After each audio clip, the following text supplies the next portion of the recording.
Hello बच्चों, welcome back. Last class में हमने कुछ क्वेश्चंस किए थे प्रिंसिपल ऑफ सुपरपोजिशन पे और इलेक्ट्रोस्टैटिक फोर्स पे। आज हम इलेक्ट्रिक फील्ड के बारे में पढ़ेंगे। किसके बारे में? Electric field. Now electric field को डिनोट किया जाता है कैपिटल ई से, और स्टार बना के आप चाहो तो लिख सकते हो, या फिर यहीं पे समझ लेते हैं इलेक्ट्रिक फील्ड एक वेक्टर क्वांटिटी है, तो ये मैग्नीट्यूड पे भी डिपेंड करेगी और ये डायरेक्शन पे भी डिपेंड करेगी, इसलिए इसका साइन आएगा वेक्टर का साइन। ठीक है, तो इलेक्ट्रिक फील्ड को डिनोट किया जाता है ई से। अब हम समझ लेते हैं इलेक्ट्रिक फील्ड होता क्या है। देखिए, डेफिनेशन लिखने से पहले हम ये समझ लेते हैं कि बेसिकली होता क्या है, जिससे एक इमेज हमारे दिमाग में बन जाए, उसके बाद फिर हम उसकी डेफिनेशन लिखेंगे। हम अज्यूम करते हैं यहाँ पे मेरे पास एक चार्ज रखा है, let this charge be capital Q. मेरे पास एक ये चार्ज रखा हुआ है, तो इसके सराउंडिंग पे क्या ये एक फोर्स लगा रहा होगा, इलेक्ट्रोस्टैटिक फोर्स? बिल्कुल लगा रहा होगा। ठीक है, अब जैसे मैं अज्यूम करता हूं यहाँ पे एक दूसरा चार्ज है स्मॉल क्यू। ठीक है, ये कैपिटल क्यू चार्ज है, ये अपनी तरफ से इलेक्ट्रोस्टैटिक फोर्स हर जगह लगा रहा है। तो अगर इसके सराउंडिंग में कहीं पे भी, ये पूरे एरिया में कहीं पे भी चार्ज आएगा, उस पे ये फोर्स तुरंत लगा देगा। मतलब इसका पूरे एरिया में फोर्स तो फैला हुआ है, बट नॉर्मल हर चीज तो लगेगा ना, किसी चार्ज पे लगेगा। अब जैसे ही मैं यहाँ पे एक क्यू चार्ज लगता हूँ, तो इस पे एक फोर्स मिल जाता है हमको। ठीक है, इस क्यू के कारण इस स्मॉल क्यू चार्ज पे फोर्स मिल जाता है। ठीक है, तो ये फोर्स मिला, प्लस फोर्स की एक डायरेक्शन मिली। ठीक है, ये हमारा डिफाइन करता है इलेक्ट्रिक फील्ड को। वो पूरा एरिया जिसमें इस चार्ज के कारण फोर्स मिलेगी हमको, ठीक है, उस पूरे एरिया को हम बोलते हैं कि ये पूरा एरिया इलेक्ट्रिक फील्ड है। ठीक है, जैसे हमने याद करो बचपन में पढ़ा था, बचपन मतलब आपका 9th-10th, मैग्नेटिक फील्ड के बारे में। मैग्नेट का इफेक्ट जितने एरिया या फिर जितने वॉल्यूम तक है, जितने दूर तक मैग्नेट का इफेक्ट है, हम वहां तक बोलते हैं इस मैग्नेट का वहां तक की मैग्नेटिक फील्ड है। ठीक है, सेम कहानी होगी इलेक्ट्रिक चार्ज के साथ और इसकी इलेक्ट्रिक फील्ड के साथ। जहां तक ये चार्ज दूसरे चार्जेस पे फोर्स लगा सकता है, वहां तक हम बोलेंगे इसकी एक इलेक्ट्रिक फील्ड है। अब देखो क्या होता है, ये फोर्स कितना होगा? फोर्स होगा हमारा, जैसे हमने पढ़ा है, कि capital Q small Q upon R square, जहां पे आर क्या है? ये डिस्टेंस है आर। ठीक है, तो हम सबको पता है कि हमारा फोर्स कितना होगा, K Q Q upon R square. अब आगे समझते हैं। ये तो समझ में आ गया कि ये एक फोर्स है, जिस एरिया में इसकी फोर्स जहां तक होगी वहां तक हम बोलेंगे इस चार्ज के कारण एक इलेक्ट्रिक फील्ड है। अब हम समझ लेते हैं इलेक्ट्रिक फील्ड में ये दोनों चार्ज कहलाते क्या है। जिस चार्ज की इलेक्ट्रिक फील्ड को हम देखेंगे, ठीक है, हम यहाँ पे अभी किसकी इलेक्ट्रिक फील्ड देख रहे हैं? इस कैपिटल क्यू चार्ज की। ठीक है, हम इस कैपिटल क्यू चार्ज की इलेक्ट्रिक फील्ड देख रहे हैं, तो इसको हम क्या बोलेंगे? Source charge. क्यों सोर्स है ये? क्योंकि इसके कारण इलेक्ट्रिक फील्ड जनरेट हो रही है, तो ये क्या हो जाएगा? ये हो जाएगा आपका सोर्स। वहीं पे जिस चार्ज के ऊपर हम वो फोर्स अप्लाई होता हुआ देख रहे हैं, इस चार्ज को हम बोलते हैं टेस्ट चार्ज। ये चार्ज हमने रखा क्यों? जिससे हमको पता चल सके कि इस चार्ज पे फोर्स कहाँ है और कितनी है, मतलब कितनी अमाउंट ऑफ फोर्स है और किस डायरेक्शन में फोर्स है। इसको पता करने के लिए हमने ये स्मॉल चार्ज रखा। हमको इससे मतलब नहीं, इसके दूसरा चार्ज भी रख सकते, बट कैलकुलेट किसकी कहानी करनी है, समझना किसकी कहानी है हमको? ये कैपिटल क्यू चार्ज की। तो ये है हमारा सोर्स जो इलेक्ट्रिक फील्ड को जनरेट करता है, और जिससे हम इलेक्ट्रिक फील्ड लगता हुआ देखते हैं या फिर फोर्स लगता हुआ देखते हैं, उसको हम बोलते हैं टेस्ट चार्ज। क्यों? इलेक्ट्रिक फील्ड लग रही है, बट आप पे और मेरे पे तो इलेक्ट्रिक फील्ड लगेगी नहीं। मेरे पास कोई चार्ज है, स्टैटिक चार्ज रखा हुआ है, जैसे ये चार्ज मान लेते हैं। ठीक है, इस चार्ज का आपके ऊपर या फिर मेरी बॉडी पे तो कोई इफेक्ट होगा नहीं कि मेरे को कुछ पुश मिल रहा है या फिर पुल मिल रहा है। ये इफेक्ट मिलेगा किसको? एक दूसरे चार्ज को। तो हमको क्या करना पड़ेगा?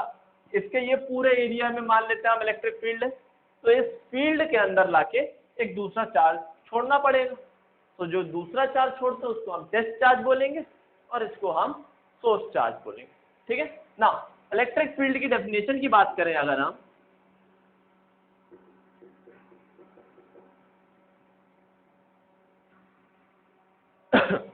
सॉरी, तो इलेक्ट्रिक फील्ड की डेफिनेशन की बात करें तो हम इलेक्ट्रिक फील्ड को इस तरीके से डिफाइन कर सकते हैं, the amount of force applied by the source charge on a unit charge. ठीक है, ध्यान रखना, amount of force applied by this source charge on a unit test charge is known as electric field. क्या होगा, ये जो force है अगर यूनिट चार्ज होता, क्यू की जगह कितना होता 1, तो हम उसको क्या बोलते, इलेक्ट्रिक फील्ड। तो इसका डेफिनेशन एक बार फिर बोल दे रहा हूं मैं, आप लोग लिख लेंगे, the amount of force applied by the source charge on a unit positive test charge is known as electric field. ठीक है, इलेक्ट्रिक फील्ड लेकिन होगी किसकी, electric field of source charge.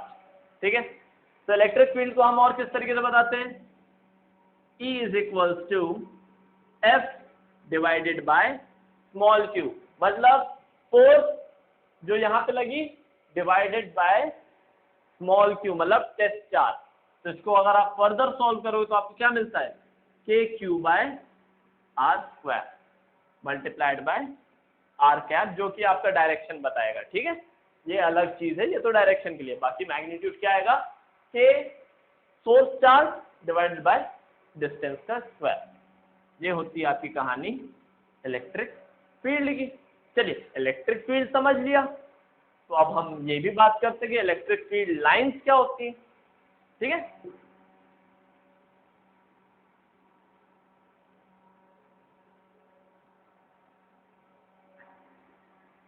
Electric field line समझ लेते हैं हम।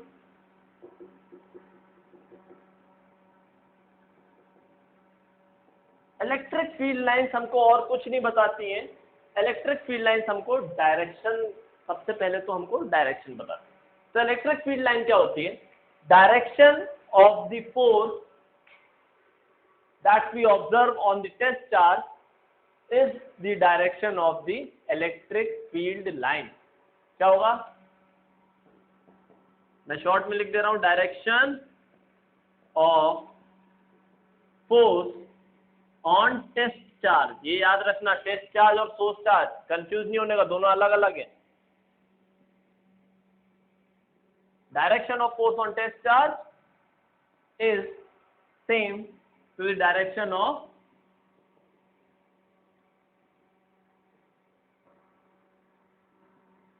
Electric field line, direction of electric field line. ठीक है, दोनों की डायरेक्शन सेम होगी। और इलेक्ट्रिक फील्ड लाइन एक और चीज बताती हैं, बेसिकली सिंगल लाइन कुछ नहीं बताएगी, सिंगल लाइन सिर्फ डायरेक्शन बताएगी कि इस पॉइंट पे फोर्स का डायरेक्शन क्या है, but number of electric field line,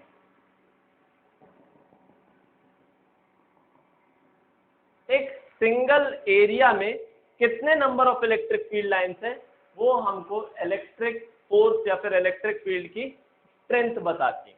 for example, अगर मैं यहां पे बोलता हूं कि यहां पे 2 फील्ड लाइंस, ठीक है, और अगर किसी जगह पे आप ये एरिया देखना ध्यान से, ऐसी 2 फील्ड लाइंस बना देता हूं। ठीक है, अब सेम इसी विड्थ के एरिया में अगर मुझे 3 फील्ड लाइंस मिल जाती हैं, तो यहाँ का जो इलेक्ट्रिक फील्ड है E1 लिख लेता हूँ, और यहाँ पे जो इलेक्ट्रिक फील्ड है जिसको मैं E2 लिख लेता हूँ, E2 will be greater than E1। जितने ज्यादा number of electric field line उतनी ज्यादा इलेक्ट्रिक फील्ड होगी। ठीक है, और डायरेक्शन क्या होगा, डायरेक्शन वही होगा जो फोर्स का डायरेक्शन होगा। ठीक है, बात समझ में आ रही है। ये हो गई हमारी इलेक्ट्रिक फील्ड और इलेक्ट्रिक फील्ड लाइंस की कहानी।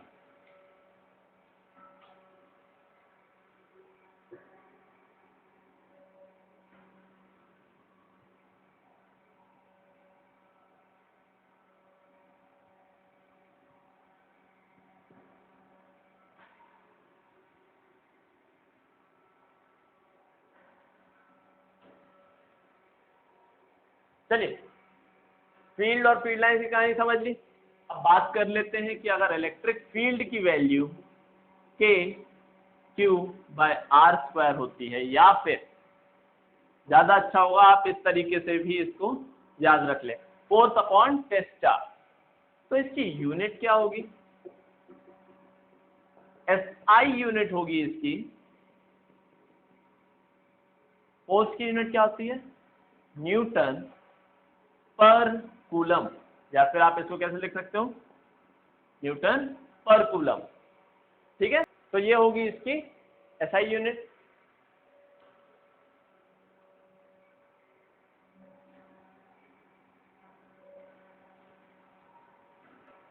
अब हम कुछ एक्सपेरिमेंटल चीजें देख लेते हैं। फर्स्ट ऑफ ऑल हम दो चार्जेस लेते हैं, ठीक है? ये एक पॉजिटिव चार्ज है और ये हमारा एक नेगेटिव चार्ज है, ठीक है? ये पॉजिटिव चार्ज, ये नेगेटिव चार्ज। तो अब देख लेते हैं हम इलेक्ट्रिक फील्ड की डायरेक्शन कैसी होगी। अब भाई समझ लेना, ये काफी हद तक एक मैग्नेट की तरह ही बात करता है, जिसमें एक साइड नॉर्थ पोल होती है, एक साइड साउथ पोल होती है, ठीक है? इसमें भी ऐसी कहानी होगी। सेंटर में अगर मैं यहाँ कहीं टेस्ट चार्ज रखता हूँ, ठीक है, यहाँ पे मैं एक टेस्ट चार्ज रखता हूँ, तो उससे ये वाला कहाँ पे फोर्स लगाएगा? इस डायरेक्शन में। और ये कहाँ फोर्स लगाएगा? इस डायरेक्शन में। क्या मैं कह सकता हूँ कि सेंटर पे एक स्ट्रेट लाइन होगी, इलेक्ट्रिक फील्ड लाइन को डिनोट करती है, ठीक है? ये हमारी फील्ड लाइंस बना रहा हूँ, इन दोनों चार्ज के बीच में कैसी फील्ड लाइंस होगी। इसके ऊपर बात करें तो कुछ इस तरीके की,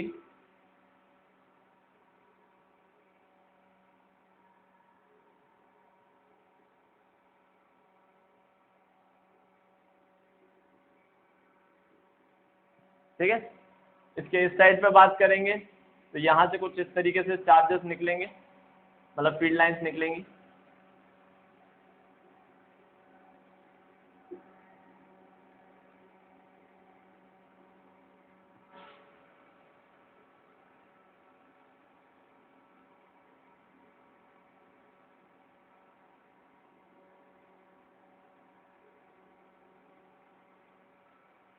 तो कुछ इस टाइप का डायग्राम होता है, एक पॉजिटिव और नेगेटिव चार्ज के बीच में इलेक्ट्रिक फील्ड लाइंस का। इसका एक और डायग्राम आपको मोस्टली देखने को मिलता है, यहाँ पे जो मैंने चार्ज के बड़े बड़े स्पेयर्स बना दिए, उसकी जगह दो छोटे छोटे चार्ज बना दिए जाते हैं। ये एक पॉजिटिव चार्ज है, ये एक नेगेटिव चार्ज है, इनके बीच में इलेक्ट्रिक फील्ड लाइंस कैसी दिखेंगी? ये एक स्ट्रेट लाइन, फिर यहाँ से निकलती हुई ये एक line,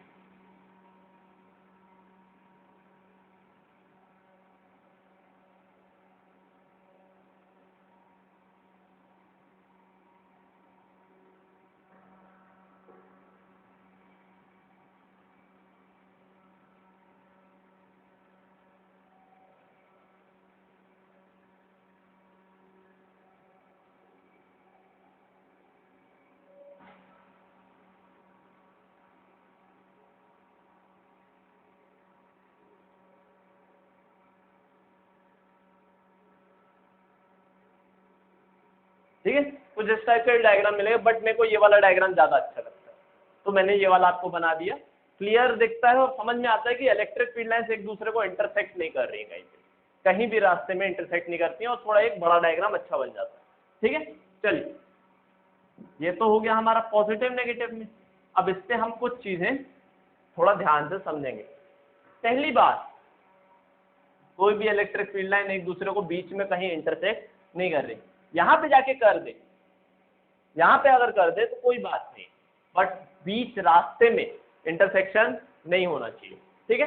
same as a magnetic field line. और दूसरी एक, मैग्नेटिक फील्ड लाइन की डायरेक्शन हमेशा कहाँ से कहाँ तक है? पॉजिटिव से निकलती है, नेगेटिव में जाके खत्म हो जाती है। यहाँ देखिए, पॉजिटिव से हमेशा इलेक्ट्रिक फील्ड बाहर की तरफ आ रही है और नेगेटिव में ही जाके वो खत्म हो जा रही है, ठीक है? तो इलेक्ट्रिक फील्ड लाइंस की डायरेक्शन अगर मेरे से कोई भी पूछता तो क्या होती है?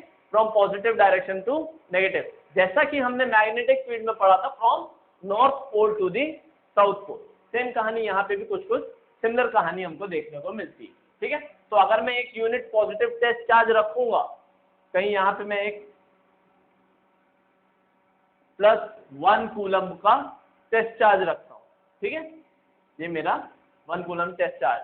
तो आप सभी को पता है नेगेटिव चार्ज इसको अपनी तरफ खींच रहा होगा और पॉजिटिव चार्ज इसको दूर भेज रहा होगा, तो ओवरऑल ये धीमे धीमे घूम फिर के नेगेटिव चार्ज के पास चला जाएगा, ठीक है। तो ये कहानी सेम हमको इलेक्ट्रिक फील्ड लाइंस भी बताती है कि अगर मैं इस पोजीशन पे रखूंगा तो किस डायरेक्शन ऐसे पाथ को मूव करते हुए जाएगा, यहाँ रखूंगा तो ऐसा सीधा चला जाएगा। तो इलेक्ट्रिक फील्ड लाइन बेसिकली कुछ नहीं है, वो हमको डायरेक्शन बताती है किस डायरेक्शन में फोर्स लगेगा। तो अगर मैं एक नॉर्मल चार्ज को यहाँ पे रखता हूँ तो इस पे फोर्स कैसे होगा, इलेक्ट्रिक फील्ड लाइन के टेंजेंशियल, मतलब कि ऐसा फोर्स लग रहा होगा। बात समझ में आई कि इलेक्ट्रिक फील्ड लाइन क्या बताती है। अब सेम टाइम पे मेरे से बात किया जाए, ये तो हो गया पॉजिटिव नेगेटिव।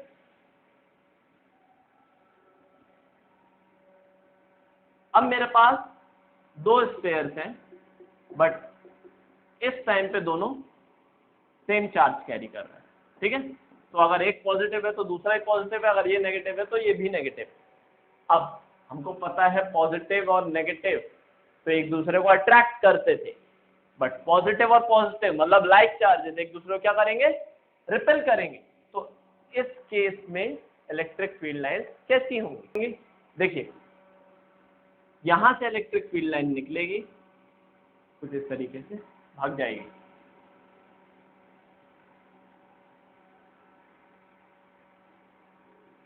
ठीक है।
चलो अब समझ लेते हैं, ये होगा इलेक्ट्रिक फील्ड लाइंस कुछ इस तरीके की आपको दिखेंगी। अगर यहाँ पे सेम चार्जेस होंगे तो अगर मैं पॉजिटिव चार्जेस दो रखता हूँ तो भी ऐसी ही इलेक्ट्रिक फील्ड लाइंस मिलेंगी, नेगेटिव चार्जेस रखता हूँ तो भी ऐसी मिलेंगी। अब एक खास बात समझ लेना, यहाँ पे ये जो आपको दो दिख रही है और ये दो दिख रही है, ये कहीं पे भी चली जाएंगी, इंटरसेक्ट नहीं करेंगी, ये ऐसी क्लोज होते होते होते होते पैरेलल लाइंस हो जाएंगी, कभी भी एक दूसरे को इंटरसेक्ट नहीं करने वाली है, ठीक है।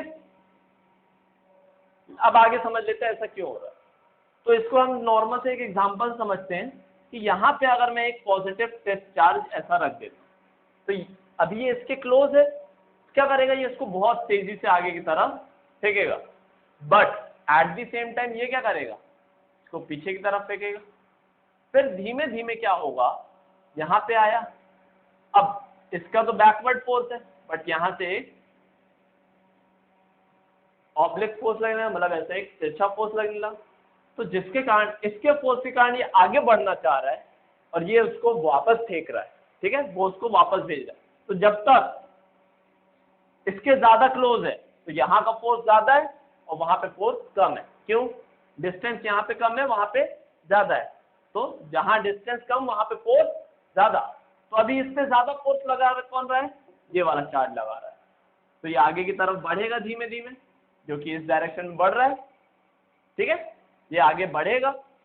बट जैसे जैसे ये यहाँ पहुंचता जाएगा और जैसे ही ये सेंटर पे ये पॉजिटिव टेस्ट चार्ज पहुंचे, अब क्या हुआ, इसका फोर्स भी बराबर, इसका फोर्स भी बराबर, तो यहाँ पे ये दोनों फोर्स कैंसिल आउट हो जाएंगे और ये कहीं भी मूव नहीं करेगा।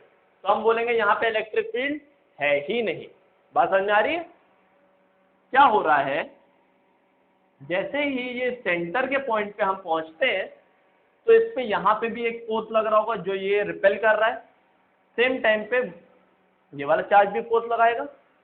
दोनों फोर्स एक दूसरे को क्या कर देंगे, सिंस दोनों फोर्स सेंटर पे होने का इक्वल है तो ये दोनों एक दूसरे को कैंसिल आउट कर देंगे। ओवरऑल कितना फोर्स लग रहा है इस पे, 0।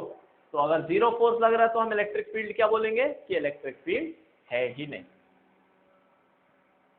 तो ये डायग्राम बना लीजिए, ये इलेक्ट्रिक फील्ड क्या होगी, लाइक चार्जेस के बीच में ऐसी इलेक्ट्रिक फील्ड होगी, और अनलाइक चार्जेस के बीच में जो मैंने आपको इससे पहले इलेक्ट्रिक फील्ड बनाई कुछ उस तरह की दिखेगी आपको इलेक्ट्रिक फील्ड। ठीक है, अब देखो भाई, अगर किसी को अभी भी कंफ्यूजन हो रहा है तो मैं 4 बार चिल्ला के बोल चुका हूं, एक बार और बोल देता हूं कि पॉजिटिव की जगह अगर दोनों साइड नेगेटिव चार्जेस होंगे तो भी कहानी में कोई बदलाव नहीं आएगा, फील्ड लाइन इसकी जगह थोड़ा सा एक माइनर सा चेंज आएगा। क्या, ये सारी की सारी एरोस कैसी होंगी, फील्ड लाइंस कहाँ जानी चाहिए, नेगेटिव चार्ज के अंदर। क्या होगा, डायरेक्शन सारी फील्ड लाइंस का रिवर्स हो जाएगा, लेकिन जो इलेक्ट्रिक फील्ड का शेप है वो तो एकदम ऐसा ही रहेगा।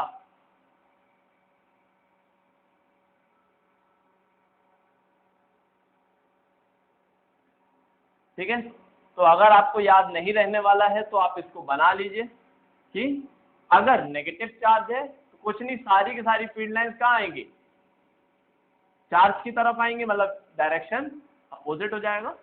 पॉजिटिव चार्ज है तो पॉजिटिव चार्ज से बाहर जाएंगे। सेम कहानी यहाँ पे भी कर लेंगे हम फटाफट।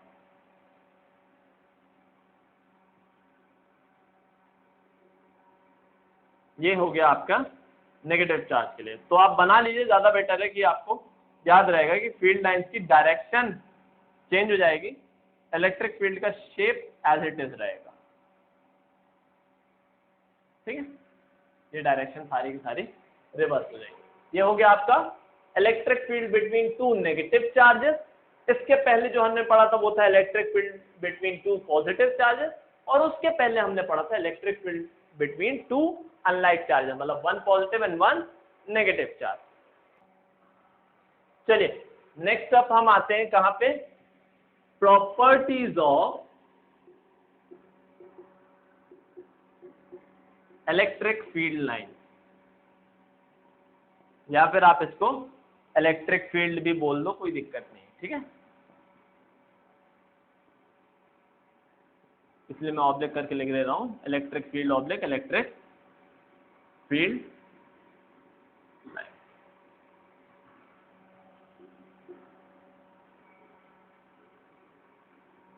अब देखो बहुत ज्यादा प्रॉपर्टीज नहीं है तो डरने की जरूरत नहीं है, सिर्फ 2 ही प्रॉपर्टीज लिखेंगे। पहली प्रॉपर्टी होती है it start from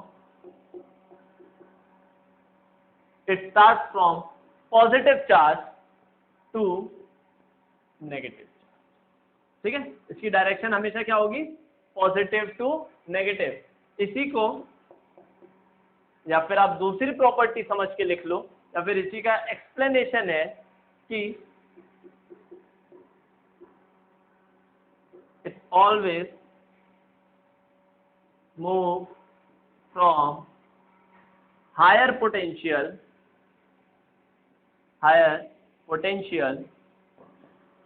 to lower potential। ठीक है, तो आपको एक तरीका बना दिया कि इसको आप 2 प्रॉपर्टी अलग अलग लिख सकते हो, बट दोनों का मतलब वही सेम होता है। पॉजिटिव चार्ज मतलब पॉजिटिव टर्मिनल, तो इसकी पोटेंशियल क्या होगा, ज्यादा होगा, और नेगेटिव चार्ज मतलब समवॉट ऑफ नेगेटिव टर्मिनल, तो इसका पोटेंशियल हमेशा क्या होता है, लो होता है। तो इलेक्ट्रिक फील्ड लाइंस हमेशा कहां से मूव करेंगी, from higher potential to lower potential. Electric field कहां से मूव करेगी, डायरेक्शन होगी उसकी higher potential to lower potential. अब सेकंड अब आएगा, जो मैंने आपको 2 बोले थे, मेरे हिसाब से दूसरा पॉइंट ये है, which is electric field lines never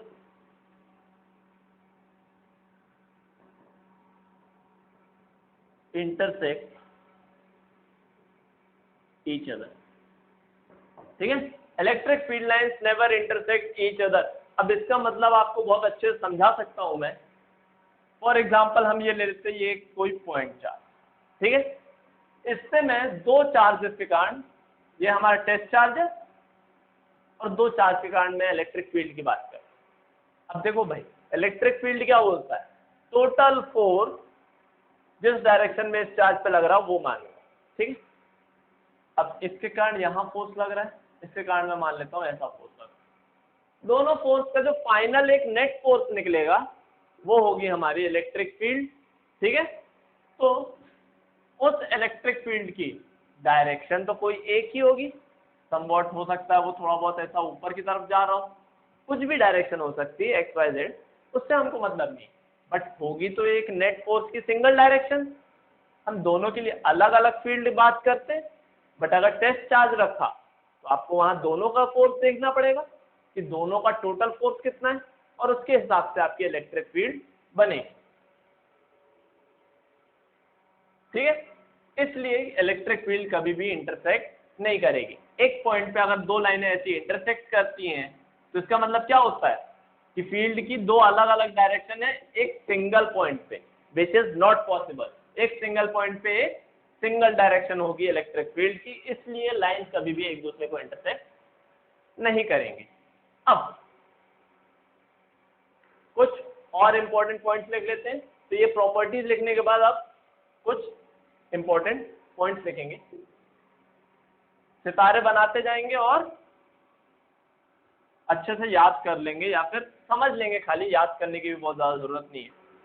चलिए, बहुत ज्यादा इंपॉर्टेंट बात नहीं है, बट फिर भी एक बार समझ लेते हैं, लिख लेते हैं खाली। Electric field near charge com,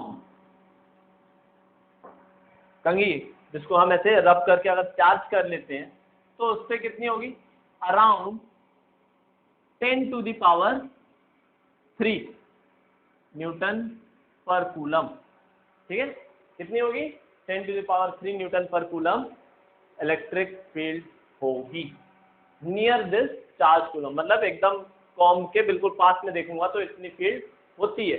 where है, मेरे से बहुत से लोग पूछते सर वायर्स के अंदर तो चार्ज हमेशा फ्लो करते रहते हैं, तो उनके कारण कोई इलेक्ट्रोस्टैटिक फोर्स होता है या फिर इलेक्ट्रिक फील्ड वो भी जनरेट करते हैं, तो उसको भी मैं समझा देता हूं। Electric field near current carrying copper wire, ठीक है, मैं अभी कॉपर वायर की बात कर रहा हूं, is equal to around 10⁻⁻² newton per coulomb. बात समझ में आ रही है? एक कॉम की जो इलेक्ट्रिक फील्ड होती है वो एक वायर की इलेक्ट्रिक फील्ड से कहीं गुना ज्यादा होती है। अब इसका आप समझ लेना ऐसा क्यों होता है कि कॉम में जो आपके चार्जेस होते हैं वो 100% स्टैटिक होते हैं, सबके सब स्टैटिक होते हैं या फिर बहुत ही स्लोली मूव कर रहे होते हैं, तो उनकी फोर्स सारी की सारी एक साथ लगती है। वेयर जब हम बात करते हैं करंट कैरिंग कॉपर वायर की, तो उसमें चार्ज तो मूव कर रहे हैं, बहुत तेजी से मूव कर रहे हैं, तो अगर कोई चीज बहुत तेजी से मूव कर रही है तो फोर्स कैसे लगाएगी और कितनी देर के लिए लगाएगी, बहुत माइन्यूट टाइम के लिए, तो वो फोर्स हमको बहुत ही कम मिलता है, जिसके कारण हमको इलेक्ट्रिक फील्ड भी बहुत कम मिलती है। इसलिए वायर्स लगाते हैं तो वो एक दूसरे को डिस्टर्ब नहीं करते हैं, ठीक है, वायर्स अपने अपने हिसाब से रहते हैं, क्योंकि इतनी कम इलेक्ट्रिक फील्ड है ये कि दूसरे को किसी को भी पता भी नहीं चलेगा, ठीक है। चलिए इसके आगे की कहानी हम समझ लेते हैं। इलेक्ट्रिक फील्ड इंटेंसिटी, ठीक है, मतलब एक अलग सा शब्द अलग, बट बात हम इलेक्ट्रिक फील्ड की ही कर रहे हैं। ब्रैकेट में यहां पे समझ लेना हम बात कर रहे हैं सिर्फ पॉइंट चार्ज के कहानी में, ठीक है। जब हम पॉइंट चार्ज की बात कर रहे हैं, electric field intensity due two point charges, तो अगर ये मेरा एक कैपिटल क्यू क्या है, ये सोर्स चार्ज, ठीक है। और यहाँ पे मैं एक स्मॉल चार्ज रखता हूँ विच इज Q, तो ये क्या है मेरा टेस्ट चार्ज। यहाँ पे मैं अगर फोर्स देखता हूँ तो F is equals to KQ/R², या फिर मैं इसको और लिख सकता हूँ 1/4πε0 QQ/R², ठीक है। ये हो गया मेरा क्या, ये मेरा हो गया फोर्स। अब इलेक्ट्रिक फील्ड क्या होगी, इलेक्ट्रिक फील्ड होगी हमारी F/Q, कौन सा, Q ऑफ टेस्ट चार्ज। इसको फर्दर सॉल्व करेंगे, K capital Q small q/R² divided by Q, ये और ये कैंसिल आउट हो जाएगा, बचेगा क्या मेरे पास, K कैपिटल Q/R²। एक ये फॉर्मूला हो गया, या फिर मैं K को क्या लिख सकता हूँ 1/4πε0। तो electric field intensity is equals to K capital Q/R² और 1/4πε0 Q/R। ठीक है, ये है आपका इलेक्ट्रिक फील्ड इंटेंसिटी का formula due to a point charge. अब इसकी डायरेक्शन कैसे बताएंगे, तो डायरेक्शन के लिए मैं सिंपल सा r कैप डाल दूंगा, ठीक है, क्योंकि इससे डायरेक्शन भी होगी, वेक्टर क्वांटिटी डायरेक्शन बिल्कुल होगी। तो यहाँ पे हम इस तरीके से समझ लेते हैं। अब लास्ट, आज के लिए हमने एक लास्ट कहानी समझेंगे, बहुत बड़ी कहानी नहीं है, इसको नोट डाउन करके नेक्स्ट लिखना। हमने इलेक्ट्रोस्टैटिक फोर्स के लिए पढ़ा था प्रिंसिपल ऑफ सुपरपोजिशन, ठीक है। तो क्या इलेक्ट्रिक फील्ड के लिए भी ये कहानी वर्क करती है क्या, आंसर है यस। तो यहां पे भी हम प्रिंसिपल ऑफ सुपरपोजिशन की बात कर लेते हैं।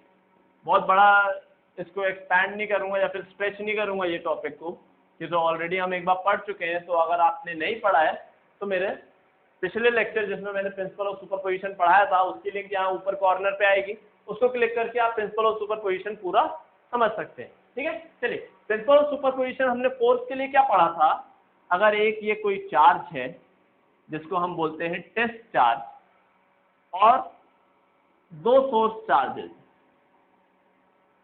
तो दोनों की फोर्स लग रही होगी, कुछ इस डायरेक्शन में F1 और कुछ इस डायरेक्शन में F2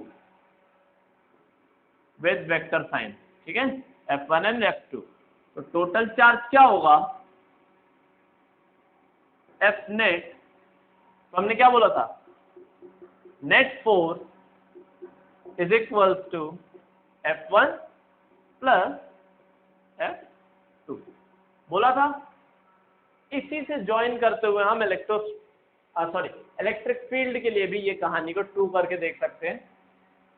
क्या करेंगे हम, divide by small q on both side. Small q क्या है हमारा, test charge, divide by small q on both side, क्या आएगा, F net upon small q is equals to F1 plus F2 by Q। अब right hand side को further हम solve कर लेते हैं, ये तो हम सबको पता है, ऐसे डिवाइड कर देते हैं हम F2 बाय Q, ऐसा डिवाइड कर लिया हमने। अब इसको ध्यान से देखो, ये क्या है, क्या ये electric field due to Q1 है, अगर हम इसको ऐसा Q1 Q2 कर लेते हैं F1, और ये क्या हो गया, फोर्स अपॉन टेस्ट चार्ज, क्या ये इलेक्ट्रिक फील्ड बताता था। तो मैं फर्स्ट वाले को E1 लिख दूं, ये हमारा E1 के बराबर है, और इसको अब ध्यान से देखें, F2 अपॉन टेस्ट चार्ज, क्या ये हमारा इलेक्ट्रिक फील्ड इसके भी बराबर है। तो यहाँ पे इसको फर्दर हम क्या लिख सकते हैं, E2, और ये F नेट बाय Q क्या है हमारा, ये हमारे नेट इलेक्ट्रिक फील्ड के बराबर है। तो जो कहानी हमने फोर्स में पढ़ी वो सेम कहानी इलेक्ट्रिक फील्ड के लिए भी लागू होती है। तो हम क्या बोलते हैं, net electric field is equal to the vector sum of all the electric field applying on that particular test charge या फिर ऑन दैट पर्टिकुलर पॉइंट। मतलब यहाँ पे जितने भी इलेक्ट्रिक फोर्स लग रहे होंगे, जितनी भी फील्ड लग रही होंगी, सबका वेक्टर सम कर दो, आपको टोटल इलेक्ट्रिक फील्ड कहाँ है, कितनी है, किस डायरेक्शन में, सब मिल जाएगा। ठीक है, तो यही हमारा प्रिंसिपल ऑफ सुपरपोजिशन कहता था। ठीक है, चलिए ये आज हमने समझ लिया इलेक्ट्रिक फील्ड के बारे में काफी सारी कहानी, ये सारी बेसिक कहानियां थी। अब इसको आगे और बढ़ाएंगे, थोड़े टफ लेवल पे जाएंगे। ये तो इंट्रोडक्टरी पार्ट पूरा हो गया इलेक्ट्रिक फील्ड का। नेक्स्ट क्लास में हम क्या करेंगे, इसके और थोड़ा डीप में जाके और गहरी कहानियां समझेंगे। ठीक है, चलिए आज के लिए हम यहीं पे खत्म करते हैं। नेक्स्ट क्लास में हम आपको आगे के थोड़े टिपिकल टॉपिक्स के साथ मिलेंगे। Okay, thank you.